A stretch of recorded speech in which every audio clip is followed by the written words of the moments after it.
విద్యారంగంలో నెలకొన్న సమస్యలను తక్షణమే పరిష్కరించాలంటూ ఏఐఎస్ఎఫ్ విద్యార్థి సంఘం నాయకులు తలపెట్టిన జీపు జాత రాయదుర్గంకు చేరుకుంది. అనంతపురం జిల్లా రాయదుర్గం పట్టణంలోని ప్రభుత్వ బాలికల ఉన్నత పాఠశాలలో ఏఐఎస్ఎఫ్ రాష్ట్ర అధ్యక్షులు జాన్సన్ బాబు ఆధ్వర్యంలో విద్యార్థులతో పెద్ద ఎత్తున సమావేశం నిర్వహించారు. జూనియర్ కళాశాలలో మధ్యాహ్న భోజన పథకం తక్షణమే అమలు చేయాలని, హాస్టల్లో నెలకొన్న సమస్యలను తక్షణమే పరిష్కరించాలని డిమాండ్ చేశారు. కలెక్టర్ కార్యాలయం ముందు ధర్నా జయప్రదం చేయాలని పిలుపునిచ్చారు.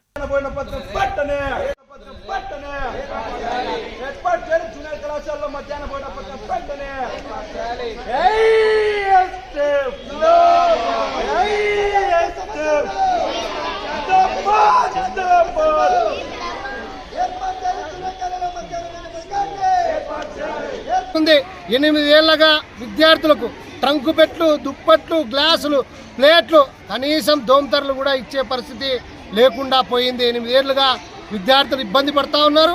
అదేవిధంగా మంచినీటి వాటర్ ప్లాంట్లు కూడా ఏర్పాటు చేయాలి.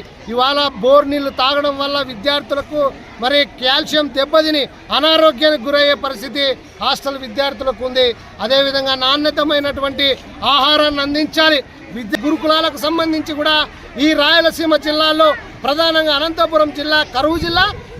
ఈ జిల్లాని దృష్టిలో ఉంచుకొని మరి గురుకుల పాఠశాలలు, కస్తూర్బా పాఠశాలలు కూడా సెక్షన్స్ పెంచి వాళ్లకు సరైనటువంటి టీచర్లు కూడా ఏర్పాటు చేయాలి. అందుకనే మరి ఏర్పాటు చేసి ఇదంతా కూడా కలెక్టరేట్ ముందుకు తీసుకెళ్లనే ఉద్దేశంతోనే 1వ తారీఖు నుండి 3వ తారీఖు వరకు జీప్ జాతాను ఏర్పాటు చేయడం జరిగింది. అందులో భాగంగానే రాయదుర్గం పట్టణానికి కూడా రావడం జరుగుతుంది. ఇక్కడ ఉన్నటువంటి సమస్యలు కూడా విద్యార్థులతో అడిగి తెలుసుకోవడం జరుగుతుంది. విద్యార్థులకు సరిపడే మరుగుదొడ్లు లేవు, సరిపడే స్ట్రెంత్కు తగ్గట్టుగా టాయిలెట్స్ లేవు, ప్రహరీ గోడ లేకున్నటువంటి పరిస్థితి జూనియర్ కళాశాల, ప్రభుత్వ పాఠశాల, అదేవిధంగా ఎస్సీ, ఎస్టీ, బీసీ హాస్టల్స్లో కూడా రేకుల షెడ్లో విద్యార్థులు మగ్గిపోతా ఉన్నారు.